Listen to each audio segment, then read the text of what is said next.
Good afternoon and welcome to everyone out there. This is Eric Rodriguez, Director of Digital Marketing at CBI, and this is our virtual panel, a more secure remote access model. Today's panel is being moderated by our President and CEO, Steve Baroni, with two additional subject matters from the CBI team. And we're joined by our guests from Purdue Farms and the Port of Houston to talk about remote access best practices as fully remote teams transition back into the office. I'd like to hand it over to CBI President and CEO Steve Baroni to introduce the panel and begin the presentation. Thanks very much, Eric. Appreciate it. Thanks to everybody who's joined us. Like all of you, we have found a way to work more creatively over the last couple of months. Things have been very different, and we've gotten used to them quicker than I would have imagined. We have people of all walks of life that know how to use telecommunication software right now, which after 30 years of trying to do it a certain way, we actually all have figured out how to do it in a couple of months. So the progress we've made with Zoom has been unbelievable. During this time, while I miss the camaraderie of being in the office, I also know that in many ways, we found ways to work more effectively and optimize our time better. We're not stuck in traffic anymore. And, we're not maybe in meeting after meeting after meeting, or if we are, we're ending it quicker with some of the Zoom and other technology we're using. So optimizing time, and I've had a chance to have a lot more meetings with key stakeholders over the last couple of months. It's been easy actually to get senior people on the phone and or Zoom and talk through some of their issues and problems, and been able to stack some of those. So I've talked to a lot of people in the industry. We've been around for 30 years, so we've got a lot of friends in the industry, and had a chance to get some key insights on how they're dealing with, all of what's happening right now. And two questions came up consistently. What are my peers doing with the remote model? And what kind of hybrid environment will be right for my company in my unique situation when we go back to the office? So, it's one of those things. I don't get mad when I drive around and can't find a Starbucks. I think to myself, man, I should open up a Starbucks. In this situation here, so many people asked about the remote environment and what we were going to do. We thought it made sense to set up this panel. So I'm thrilled to be able to have you on board, and I'm thrilled that we were able to get some of the guests that we've gotten today to join us. So I'll introduce briefly my guest and ask that you talk a little bit about yourself and maybe why you're here today. I'll open up with Kyle Wagner, who's the Director of IS from Purdue Farms. Thanks, Steve, for having me here today. It's a pleasure to be on the panel and certainly share some insights from not only my role here at Purdue, but in my previous role with another Fortune 150 company, and some of the experiences that I've had, and certainly how to secure remote access. Certainly come up with about 16 years of industry experience, somewhere on the newer side, but all in cybersecurity. And I've had a lot of experiences all around, both international and domestic here, and trying to shape cybersecurity programs and strategy and also architecture. So that's really my competency in the space, is laying out strategy and cyber programs. It's great to be here. Thanks, Steve. Thanks so much for joining us, Kyle. Chris Wolski, who's Director of Information Security Officer for Port Houston. Hi, Steve. Thank you for inviting me and having me to your panel. Like Kyle, I've been around a little while. In fact, I was at Purdue previously. So I know the office area quite well and whatnot. My 30 years of experience within information security. Right now, I've had a unique experience of showing up to the Port of Houston, being in orientation for 3 days, 1 day at my desk, and then told to go home and work remote from that point forward. So I have an interesting perspective of how the Port of Houston has handled this whole remote work policy that we've put together. So thank you. Yeah, that's an interesting insight, is that we didn't plan for remote. We were quickly remote here. We got remote real quick. And then and how we adapted to it, I think is an interesting story we'll look at as this, drifts back to whatever the new normal is. Sean Bertrand's been with CBI for a long time. He's the SVP of Security Programs. Sean? Thanks, Steve. 18 years at CBI. The way I describe myself, an extremely passionate resource as it pertains to cybersecurity. Don't want to date myself too much, but I was in cybersecurity before CBI. And today I run 3 teams as the SVP of Security Programs, our strategic security, or our strategic programs team, digital forensics incident response, and our ATS team, advanced testing services, otherwise known as the red team. So I'm really excited to be here and anxious to hear some conversations today. Thank you, Sean. Your low-key approach is always appreciated. And then Dan Gregory. Dan's also been with CBI a long time. Dan is the VP of our systems engineering group. Dan? Yeah, thanks, Steve. I've been with CBI not quite as long as Sean, about 17 years. And my job as VP Systems Engineering is quite simply to listen and align clients' needs and requirements with our service and product capabilities. So glad to be here. Thanks so much, everybody, for joining us. And thanks for everybody that's hopped onto the call. There's a good attendance. I can see it there. We're going to do this a couple of ways. We're going to ask you, the audience, some poll questions, and then we'll look at the results. We'll take about a minute to gather those. You'll hear bad jokes from me probably during it. And then we'll look at those and we'll ask our experts if that was in line with perhaps what they see in the industry. And then we'll follow that up with a panel discussion about the remote workforce in general and some of the relevant items we're working on. So Eric, if you could throw up the first poll question. Here's our first polling question. Besides budget, what is your most significant remote workforce concern? Please select your top 3 with the ballot appearing. I know my biggest workforce concern is you seeing me in my pajamas at 2 o'clock in the afternoon. When I get my water bill, it should be considerably less, I think, after this one, because I think we're not necessarily showering at the same rate we were when we get to go into the office. So that and my dog, my very big dog, is right here, and he's quiet for now. If you hear barking, I just don't have any other solutions. Yeah, as we wrap this up, the results will come in. We've done this in a dynamic way before, and we've done this like this, where we get the hard results afterwards. And we feel like the hard results afterwards keep some of our users maybe from changing their mind based on feedback. So go ahead, Eric, if you could post the results. The biggest is phishing. Sean will not be surprised by that when I ask him to speak to it a little bit. Followed closely by protecting data from unauthorized user access, and then endpoint security. But that being said, there's a nice spread here of things people are concerned about. And let me turn this over to somebody that's an expert in this space. Sean, what do you think of these results, and how does that align from what you're seeing from our clients today?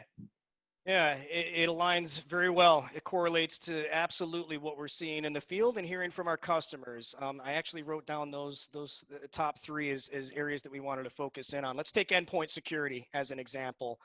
We've got a remote workforce, we've got BYOD, we've got all these different disparate ways that people are coming into our environment in more of a convoluted way now more than ever, right? And EDR is essential to that protection. There was actually a good Forbes article that talked about where we think endpoint security is going to be and the impact that it has in the telecommuting phase. And it's pretty robust. Email security, no doubt, bad guys are opportunistic, right? They're going to take advantage of these attacks, of the momentum that we have. I read an interesting article this morning that said some of these attacks from a COVID corona perspective are actually kind of on the downward trend. We think we've hit the plateau there. But, second wave coming, discussions of that nature. Email security is going to be extremely important to make sure that we're doing the things that we need to in most cases, identify and prevent these readily, easily available or easily identifiable attacks that we should be able to do good jobs on. Protecting data, we're going to talk about that later, but I think protecting data for 95% of the organizations that I talk to, it's the most important thing, right? It's the data that is often that central mechanism that we're trying to surround with that defense in depth. So that's what we're seeing in the field. Back to you, Steve. Can I ask anybody else in the panel, any of these things surprise you? Any of these things concern you? Does it reaffirm a little bit what you're worried about going back or such? Maybe Kyle or Chris? Yeah, Steve, for me, I think phishing is definitely one of the top concerns that I have and one of the things that we've been approaching. So it's fair to see that that's at the top of the list here. And I think all of these are appropriate. And certainly if I had to weigh on one, it would be phishing as one of the most common, one of the most prevalent attack vectors for us. The evolution of phishing techniques has really come full circle. It's a professional business right now, and people that I think are pretty savvy in the industry have gotten dinged by phishing techniques. It keeps us on our toes all the time. That would be a nightmare for us to let it happen. And Sean's consistently on our company internally as to better ways to protect from it. Anybody else want to add to any of the poll results here? Or if not, I'll jump to the next panel question.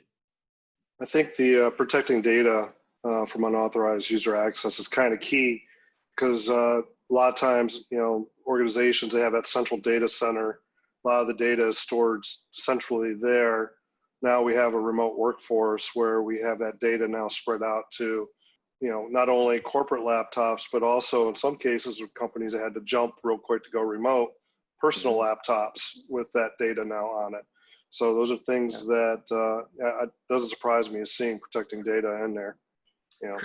Chris, about 7, 8 years ago, and I'm bad with time, so it could have been longer, I was having a conversation with Enrique Salem. He had worked his way up the ladder and eventually became the CEO of Symantec. And I think we were having a cold beer somewhere talking about what the idea of cloud meant. And I asked him if this meant that finally we would get all the data in one place, coming full circle back to a mainframe, and we could protect this stuff in a meaningful way. And he laughed and said, it's just one more place we're going to store our data. It's one more place. So it's one more location we've got to worry about while we get, try to solve problems that take it away from all the other places that it is. So I think that's very valid. So this question, I'll start with Kyle and then open it up to the panel.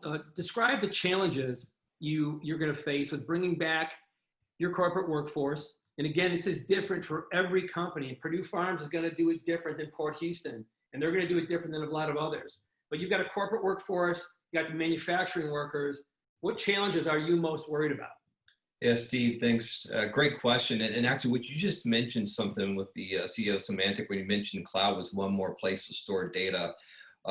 When I came here to Purdue, one of the paradigm shifts that I wanted to work towards was we can no longer just hide behind the perimeter of our organization to protect data, right? So our corporate data center was not the totality or the perimeter or behind a firewall, that we would have to evolve to protecting data outside the four walls. And whether that's in the cloud, whether that's on the endpoint, whether that's in a data center or multiple data centers or some other channel, that we needed to shift our focus to decentralizing where our security focus is, and not just saying, hey, it's behind the wall here, we're good. And because of that, already started to shift to how do we secure a remote workforce, right? So one of the challenges, and I'll say specifically with COVID, because it was so sudden that we weren't quite ready for 100% remote workforce, was actually the availability aspect of security. Could we scale out, support a remote workforce 100% of the time? So I think that availability component, with whether it's simultaneous VPN connections to our virtual desktop infrastructure now being used widely by everyone simultaneously. And I'll say for that, we had to take our dev environment, make it production to scale out. We had to go find all the spare laptops, make sure they're ready and secure, roll those out. And then we had to go to our last resort was, taking workstations and converting them to a laptop, right? Because typically we did not have enough laptops to go for every employee, but now hey, you have to go home. So, ensuring that they had the right endpoint protection, the right VPN, the right secure web gateway, and pushing that out as well. As you know, we're a critical service, so we couldn't stop operations. There was no time to retool.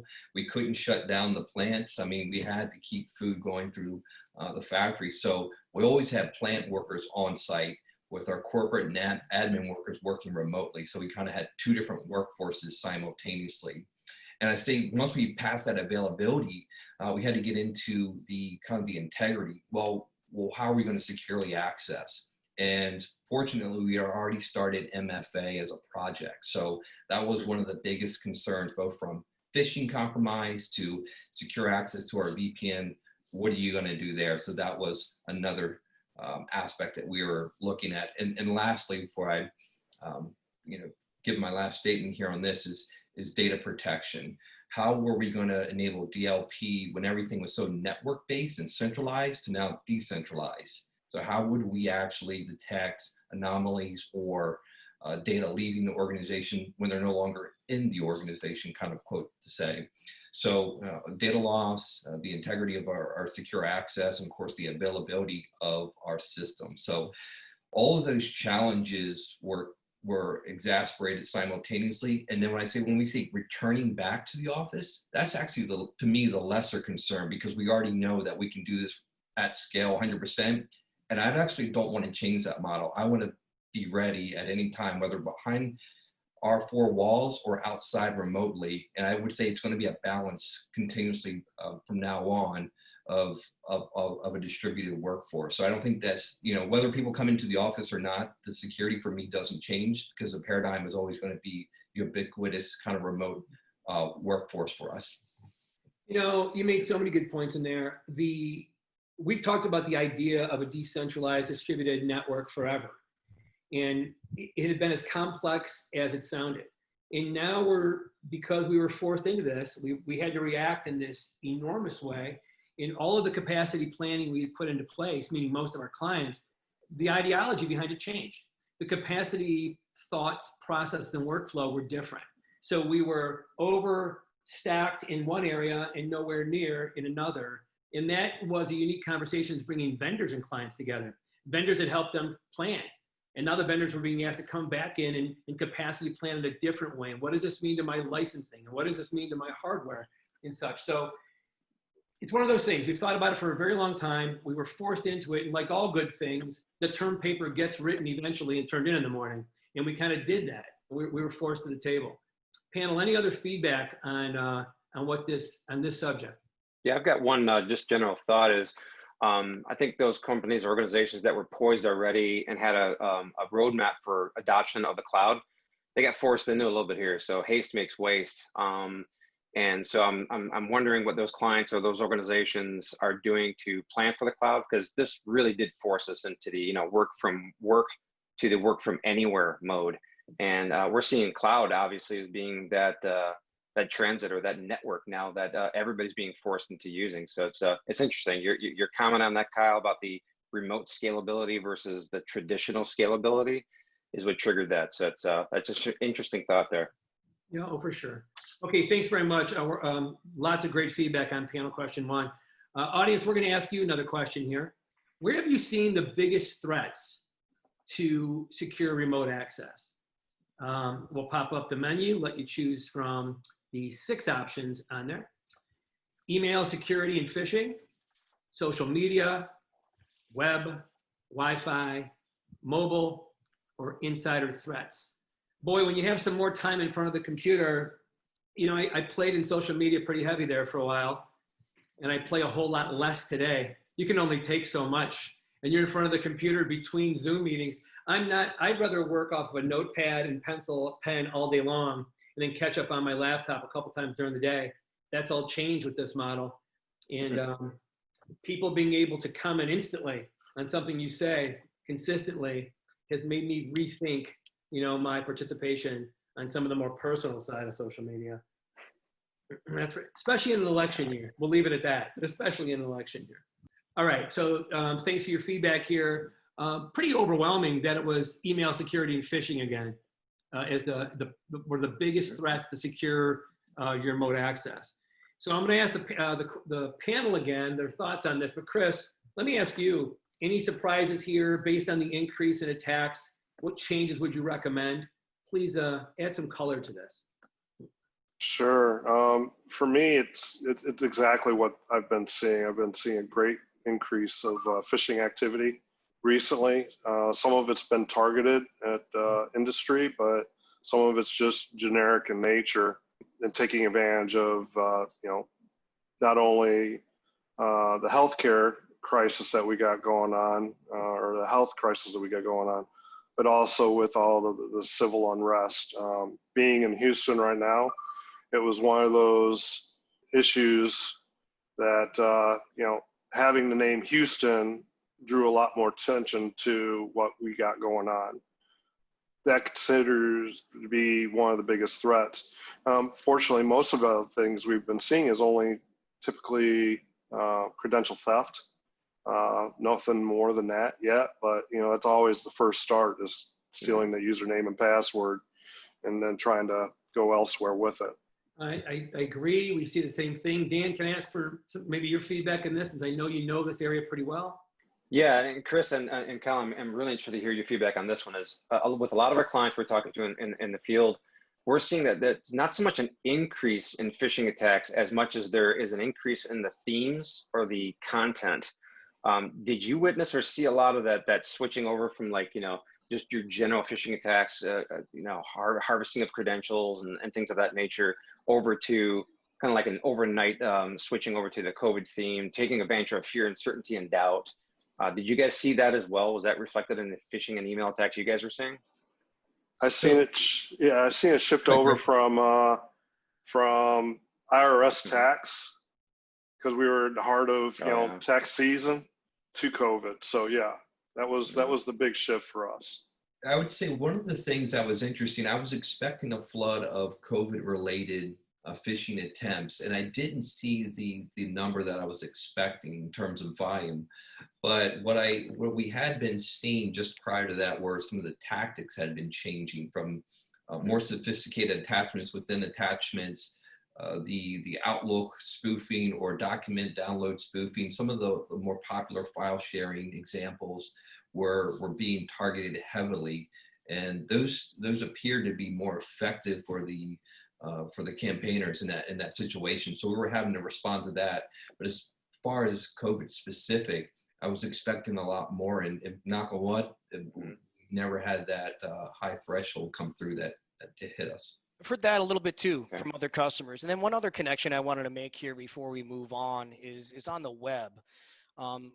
As we move to the cloud in an accelerated fashion, as we have remote workers gaining a stronger footprint, how are they going to access the technologies and the things that we have? There's a number of different things, but web applications are on the rise in a major way as we move to the cloud. Most of what we're going to be doing and interacting with the cloud is on the HTTP, HTTPS layer. So it's something to consider as well, that we're seeing, increased concern on the application side of things, web or mobile. But either way, back to you, Steve. Yep. No, I appreciate it, guys. It's good stuff. It's the stuff we're talking about and hearing consistently.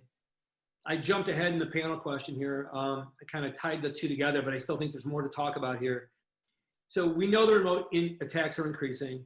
We know we've got a different landscape now. As Kyle said, we've got this distributed environment out there that's different. What changes would you recommend? And Chris, again, I'll go back to you on this. What changes do you have in mind? So what the changes I have in mind are making it so that we are really becoming a hybrid organization as far as access to information that's internal as well as information that's going external. Any of the devices that we have will be better prepared to act as if they're inside our environment, even though they're sitting at Starbucks or the airport or at somebody's kitchen table. They're getting that same level of security that I have implemented internally. It's key to keeping all that data protected. Move away from using personal devices. As we got more time. At the beginning of this whole thing, you could not buy an HP laptop anywhere because everybody was buying them up. It was just like the toilet paper thing.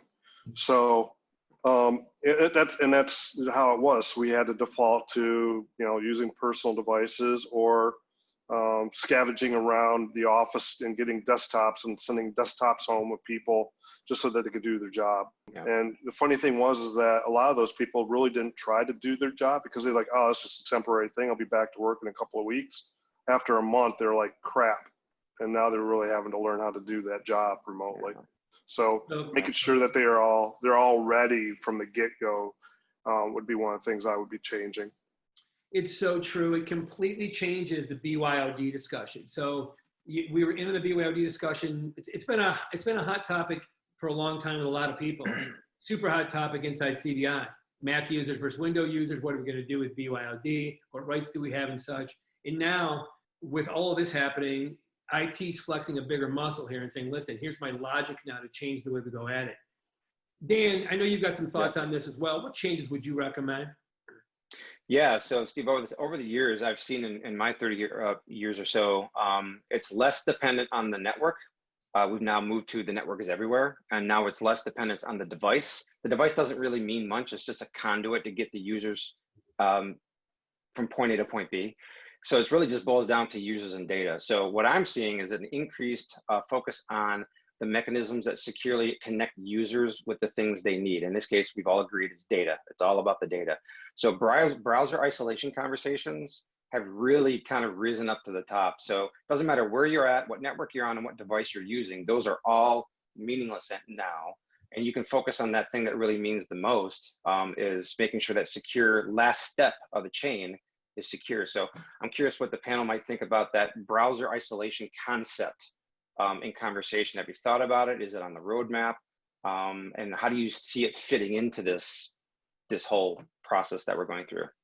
You know, the virtual browser conversation brings me back to something that Citrix talked about 150 years ago. When Citrix came around in 93, they were based on OS2, and it was a way to bring a Windows mainframe back to the world. We were going to have all the data in one place again. And for years and years and years and years, they thought they'd pull this off. Eventually, it became more of what they did with LogMeIn and some other.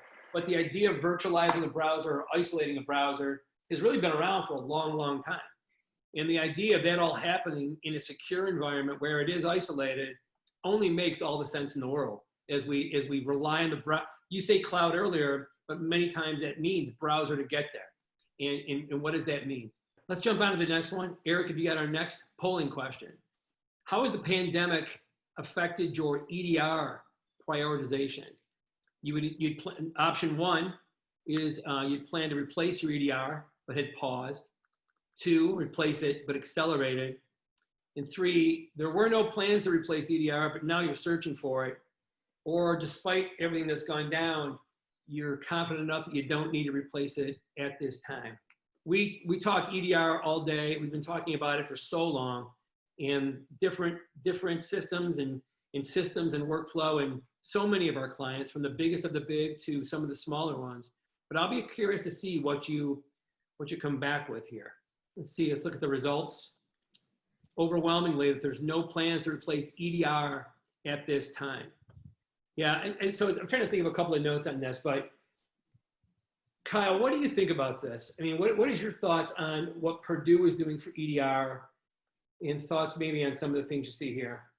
Yeah, great question, Steve. And certainly we have a EDR in place, and we're looking to enhance it rather than replace it. So that would be my thought on this. And I would say that, you know, if an organization doesn't have EDR, this is certainly the time to begin looking at that. I think it's invaluable for us as being that kind of first line of defense for us, and knowing what's happening on a device and getting some security intelligence and being able to protect the network and the host. So it's been excellent for us. And I think what we're trying to do is how do we get more value out of it, whether we're partnering with, a managed services to help augment the alerting and maintenance of it, or enhancing some of the capabilities within the EDR stack to scale out to do even more. So whether it's threat hunting and intelligence and the endpoint detection and response alone, what more can we do to maximize the value of this investment? That's where we are today. And I think it's, definitely a strong path forward for us. Interestingly enough, you look at the Verizon DBIR report that was released just recently. I love the DBIR. I like a lot of them, but I like the DBIR for a lot of reasons, primarily because they add a little humor into the report as well. But they were saying 70 to 80% of these attacks encompass the endpoint in some way, shape, or form. And it usually starts at the endpoint, or is one of the first steps. And then another interesting data point is that of all the different breaches and compromises that they analyzed, I think it was an overwhelming percentage. I think it was something like 90% of all the attacks took 3 steps or less. That's crazy, right? And one of those 3 steps was on the endpoint. So I think it really helps connect the dots and reemphasizes some of the stuff that Kyle was mentioning too. I'm curious, and there's no way to get into the heads of everybody that responded, but I'm constantly involved with discussions around what's happened with budgets in COVID. Most places have reduced it. Some have postponed it. Many have shifted it. Cyber seems to have suffered less with most of the discussions I have than some of the traditional cuts and spend. But when I sit down and talk to clients that we have such great relationships with, and we talk about this stat right here, I'll ask how much of that is tied to budget. I'm curious in that space, but to Kyle's point, we're leveraging every tool we can right now. All of this is probably a nice segue into security events and talking about how we deal with security events in this. Kyle, how has your SIM performed in providing visibility for your remote workforce. And you could even make it so, how did your SIM perform before, and how is your SIM performing now that we've got this different work environment? Yeah, the short answer is I think there's an opportunity there. And I'll say that I'm trying to become maybe less dependent on the SIM functionality for us, right? So when we look at managed services, and today we do have a SIM, and we're getting value out of it to a limited extent, but it's only as good as the number of logs and events that you can get into that technology. And then from there, how it gets correlated. And then ultimately, which is the burdensome part for us, is, you know, a number of logs still come out and you still have to spend time triaging. Is this a you know, true positive for us or a false positive? And I think that's where we're trying to evaluate our EDR, find the right technology partner to help manage that, and really not rely so much on the SIM, but on direct correlations from all of our endpoints, and maybe reduce a middleman technology, so to speak. But today the SIM, is it providing additional visibility into our remote workforce?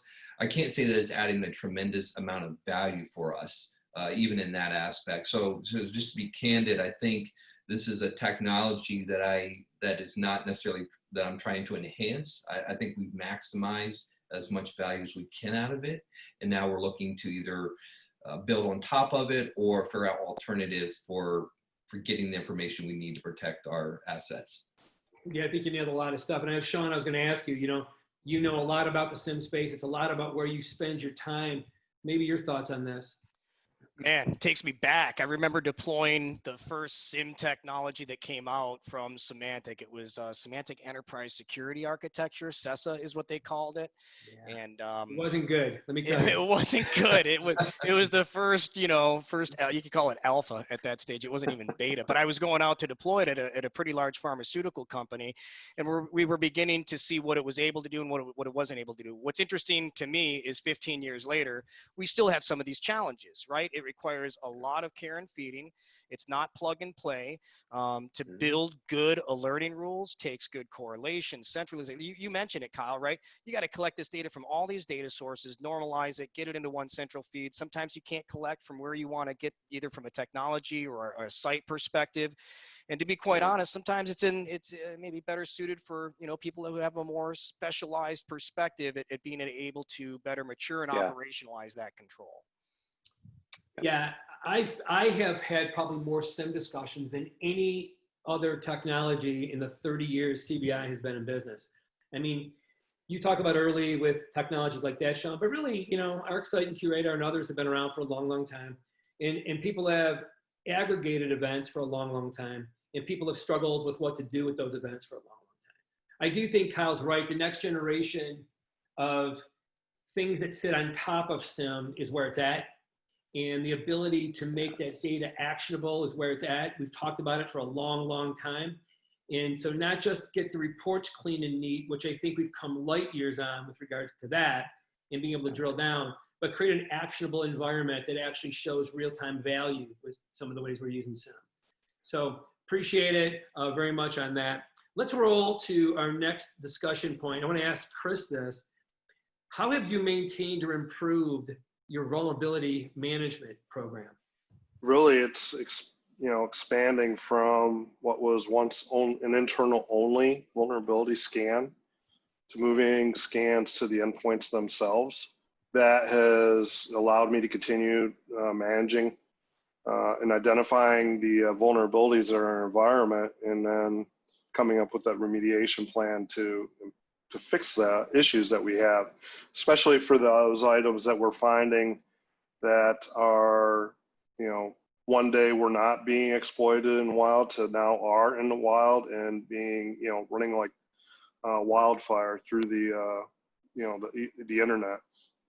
So that has been the key to making sure that all our endpoints, while they're outside defense, are at least not bringing something back inside the fence entirely that, that was vulnerability related. Now, as far as other stuff like, different form of vulnerability that I'm working through is just what has been contracted by, by the device while it was outside of our environment, while someone was surfing the internet.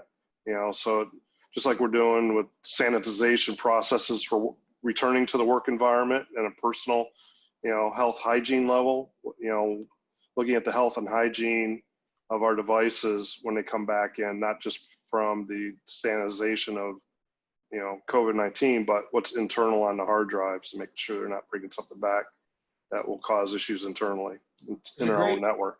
There's a great visual there for marketing. Right next to the hand sanitizer, there's a laptop sanitizer, right? You kind of slide it through and get it out the other end and see if it's worthy to come back in. Sean, did I see you leaning forward on this? Do you have some feedback on the vulnerability management side?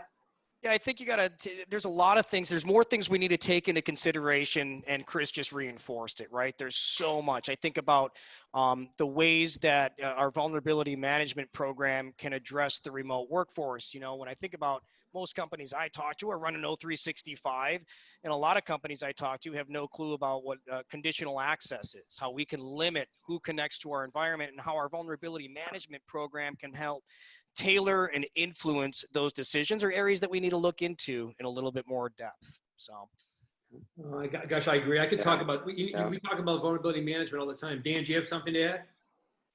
Yeah, and Chris and Kyle, I'm curious because you both have this same challenges.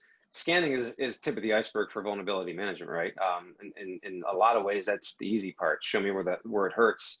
Pushing patches out, and I think hand in hand, it goes with IT configuration and hygiene. So managing configuration settings on remote and endpoints, especially now when they're remote and they're getting, coming in contact with other people, maybe members of the family or, what have you. But are we concerned about about that? But how are we actually pushing patches out and making sure those endpoints are protected? I'm wondering what your guys' approach on that would be. I can speak to our approach here. And I think, from a vulnerability management program, I think you kind of hit the nail on the head here. The scanning, the detection of vulnerability, that's the easy part. We know that's scanning for vulnerabilities isn't vulnerability management. Right. And I think the other aspect of, we have so many vulnerabilities. How are you taking the time to focus on what really matters? So a risk-based approach is what I've been striving to institute in our organization. Was that there are numerous vulnerabilities, which ones do you want to tackle? And that's that high, moderate, low. And then from there, what are those critical assets that they overlay with? So look at the highs on the criticals and on the ones that are, internet facing or exposed or in the DMZ, right? So a phased approach for how we're managing vulnerabilities.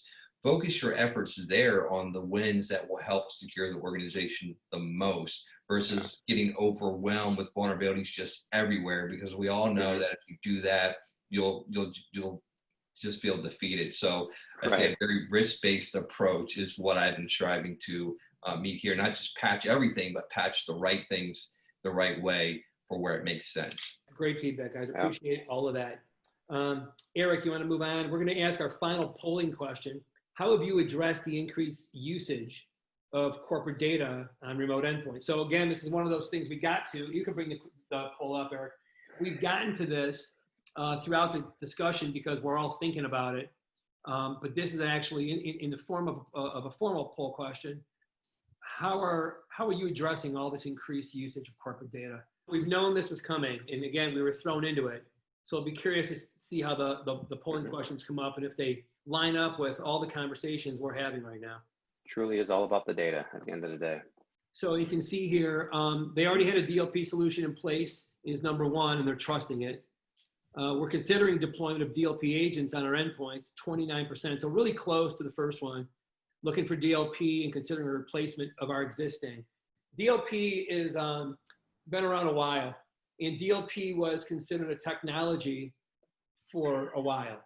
But the more and more and more we got into DLP, and we've been doing it for a very long time, we realize it's really more of a consultative practice than it is a technology. The technology is there to support the workflow processes, culture that's built around DLP. So let me ask you, Sean, what's your opinion on these poll results? Well, I'm glad to see that most people have a DLP solution in place. I think it's an evil necessity in today's day and age when we get into one of the next panel discussions, I'll talk about the importance of classification, labeling, and it's really a crawl, walk, run approach. It's good to see that some people have something in place, but boy, getting there is not easy. It does require a lot of, I think, outside counsel and insight, identifying what's important, and then being able to translate, the value derivative to the board and the stakeholders. Much to your point, Kyle, when you talk about risk and you're able to quantify these things in terms that they can understand and make better business decisions on. Same thing with DLP. Why do we need it? What's it going to protect? And how can we as cybersecurity resources leverage this as a catalyst to get the things that we need done when we get the support from the board and the stakeholders?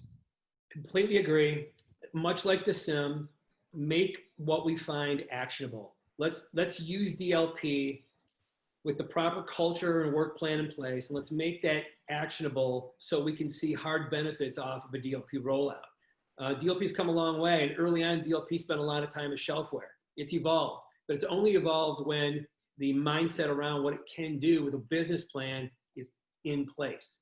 I'm a big fan, but it's work. It's a consultative work.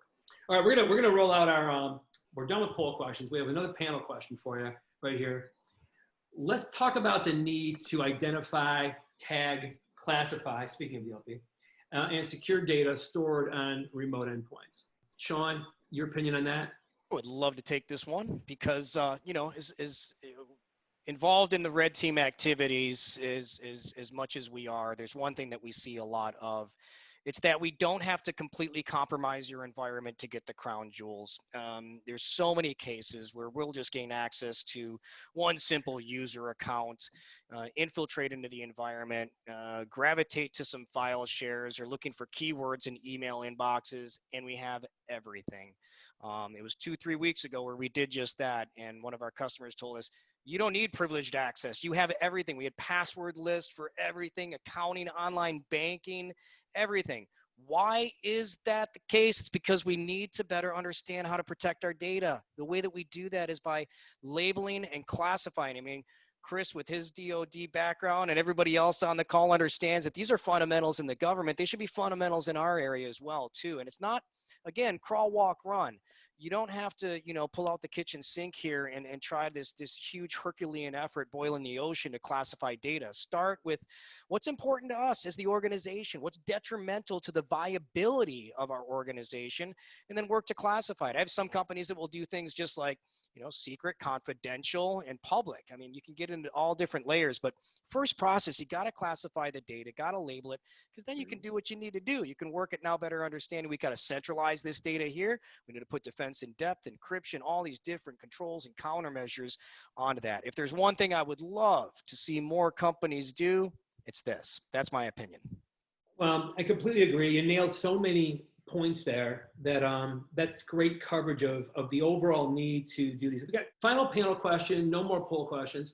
How do you recommend maintaining a scalable remote workforce? Dan, you've spent a lot of time working on this for us. Mm-hmm. What's your thoughts around this question? Thanks, Steve. And to tie together some of the other things we've already talked about, it's cloud-based, and the cloud will help us maintain a scalable workforce as it is now. It's like the new way of doing things, right? We're working remotely more and more. The cloud becomes your network. So if you want a scalable workforce on any scale, small, medium-sized business, enterprise-sized organizations, no matter how big or small you are going to have to figure out a way to extend the network in a way that connects those individuals to the data that they need to get access to. Cloud is the way to do that. So if you're considering scalable workforce over the next year, 2, 3, 4, 5, which we hope most of you are, you're going to have to embrace the cloud or consider it as part of your infrastructure build out or your roadmap in the future. So cloud is really where it's at. It's not like it was 5, 6, 7 years ago where we didn't know how to secure it. We now know how to pump the brakes. First thing you learn when you're driving a car is you learn how to stop. Well, we now know how to stop. We know how to protect it and secure and monitor it in the cloud much more confidently than we did. So that is gone. Scalability includes the cloud. So that's my thoughts on it. I'd be curious to know what the rest of the panel is thinking. Yeah, Kyle, I'd like to ask you, what's your thoughts there? I think what the plan that I mentioned early on was still actionable and still the path that I'm taking forward. And how do we scale out a remote workforce? It's really shifting to that mindset, to that paradigm. And so when I'm looking at our 3 and 5 year roadmaps, it's putting that into the equation that I must think that, you know, we might not always have our Purdue equipment, or we might not be in the office, or we might not be in our data center. We might be in the cloud in this more, you know, ubiquitous workforce, work from anywhere on any platform kind of model. And that might be a hyperbole, but it's thinking outside the box and looking at how we design security for that versus kind of, you know, can we just bring everyone in-house and lock them down and keep them in one place? And I think that ship has kind of sailed on, as we need to look at how we move with the business and be more agile and effective, and more effective in layering security into the business and not constraining the business. So I would say it's a kind of a forward-thinking, business-aligned, risk-based approach is really what I look for. And that's the vision that I aspire to kind of map towards and meeting the business. Now, if the business has a different idea and they're going differently and bringing everything in and keeping it, then that's a business decision. But where I'm seeing Purdue going, I think workforce being remote is always going to be part of our environment. You know, it's interesting when I hear that word agile, an agile remote workforce.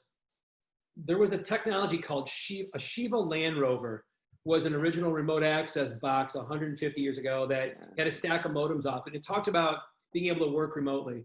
And when you tried to run Microsoft Word from an old laptop from it, you'd get a warning that it would take 75 minutes to load. Are you sure you want to do this? And so as we've watched technology scale to the point now where when we are remote, it's funny, on a Macintosh here, I just got my first update that just wiped my screen right out. I'm back. I only get those from Microsoft on my Macintosh. But we've come light years where we actually can work effectively remotely and seamlessly. And to Dan's point, with the cloud being the platform that we're all based on, the operating system means little to nothing at this point, but the browser does, to your point earlier. I appreciate all the feedback on that one. So we are going to take your questions and answers via the little button at the bottom, Q&A. I do want to thank 3 of our close friends on the vendor side that helped us engage and put on this kind of panel. Our friends at CrowdStrike and ForcePoint and Proofpoint. Good friends, great technology that lets us continue to invest in thought leadership without some of the demands that necessarily usually go on. So Eric, I'll turn it over to you. And once again, I want to thank the panel. Eric? Great. Thank you, Steve. And thanks to the rest of the panel. And yes, everybody in the audience, I certainly do encourage you to use that Q&A button to submit your questions, and we will get it in front of the team here. So one of the first questions came through very early on in the conversation around personal data. Are there concerns around personal data when the management of personal data was typically handled on premise? I think, yeah. I mean, if you go back, and I go back in my days in school in getting my degree in cybersecurity, one of the poster childs for not doing something was the Veterans Administration, because of all the remote devices that they had and laptops that got stolen with veteran information on it. That's always a concern, in making sure that devices, one, that are off premise are encrypted now, so that they're protecting that information. And as much as possible, that the processing of that information is done only within corporate internal resources, virtual desktop environments, or things along the lines that internal, ERP systems and stuff like that allow processing of that type of information. Dan, did you have some additional feedback there? I did, actually, because it ties back to something that Sean was talking about earlier about tagging and identifying, and actually able to scan the machines, the endpoints, wherever they might be, and make a weigh in on whether or not something contains personal data or not, and then treat it as such, and raise that level of risk that Kyle was talking about, being more of a risk-based approach to everything. So it ties together a lot of themes here, but you have to have the tools to do it. I think this also gets into a little bit more of the people, process, technology buckets. It's heavy on process as well, training, training users what to use their endpoints for and what not to. We can't skip over that as well. It's a huge component here is end user training and how to use the data that they are responsible for. Great. Go ahead, Eric. If the other one's from Nick, I guess I can read that off. What's your thoughts and feelings on the security concerns surrounding Zoom, not using end-to-end encryption on free accounts, for example? And Zoom is just one of those phenomena, right? I'm teaching my sister, who's 20 years older than me, not to put her nose up to the camera when we're on a family get-together. And I also cannot do one more virtual happy hour because I'm fairly certain I'm drinking more now than I was. So please, no more of those. I'll like to take this one first. Yeah. It's a subjective view, but here is my view. Any technology who's going to see a 6,000% increase in usage and is like the core tool that the whole world is using is going to see some issues, right? My point of view, though, is that, wow, what a great opportunity to really nail down some possible vulnerabilities in this platform from an open, community that's really just flushing some of these things out. I think that Zoom is obviously much more secure where it was initially versus where it is now. That said, I think there's certain concerns for different reasons. Zoom bombing, that's easily adjust with passwords and things. You just set your configuration settings on the meeting, and for the most part, you're okay. Now, the end-to-end encryption thing, totally different story. You got GDPR concerns, the fact they were routing traffic through China, without disclosing that stuff. There's concerns there. So each organization, I think, has to warrant what we're all here for is to define an acceptable level of risk, right? And so I think with Zoom, each company has to define that, and we're fine with where we're at with the strengthened controls and countermeasures that we've put in place. Thank you, Sean, very much. I think we've got time for one more, and it's kind of a bigger sort of forward-thinking question, and it's around, I guess, trends. So, Chris mentioned, previous phishing attempts around, tax fraud and things like that, leading into the coronavirus sort of themed threats. What is next? Where are things going to evolve as, stay-at-home orders are lifted, people are returning back into the office, and this sort of hybrid environment takes over? What's coming up next? What's on the horizon in terms of the direction that threats are going to take? I think that what you're looking at is it's still going to follow what the news cycle's about, and it always does. We're the second spike that is supposed to be coming of COVID-related activity will drive a lot of things. The second check from the government, may drive a lot of activity, and so it's whatever we see in the media cycle is really what's going on. I mean, even the other day when T-Mobile had their outage, it was just rampant wildfire misinformation being pushed out that, the entire United States was under a massive cyber attack, and it was just something that was a problem that T-Mobile had, and then a few other organizations were having problems at the same time. So when you start getting that type of level of information, people are using SMS because they're getting phone numbers now and using SMS to spread the misinformation with links to click on here to find out your organization's latest policy regarding, whatever. That's where it's all going. It's not going to change any. It's still that same old magic trick they do. The same way. Any other feedback on that, guys? Yeah, I agree with Chris. Yeah, I didn't pay anybody to say that either. So No, but I'm expecting a check in the mail, hopefully. Love it. Right. well, it's coming from the government, so just wait. Hey, I hope you enjoyed this. Thanks for getting together. We find a way to talk and communicate differently now. I think it's kind of cool. We have these meaningful conversations with people that are in the real world doing this day in and day out. And if we can learn a little bit and share a little bit and build the cyber community out so it's even tighter than it already is, adjusting to the ways of the world, and it's been time well spent. Once again, thanks to ForcePoint, and Proofpoint, and CrowdStrike for helping us fund this. Thanks to all of you that took time. Kyle and Chris, thanks very much for believing in us and getting on the phone with us. We appreciate it. All right, we'll see you everybody. Thank you. All right, thank you. See you, Have a good everybody. one. Bye. Bye.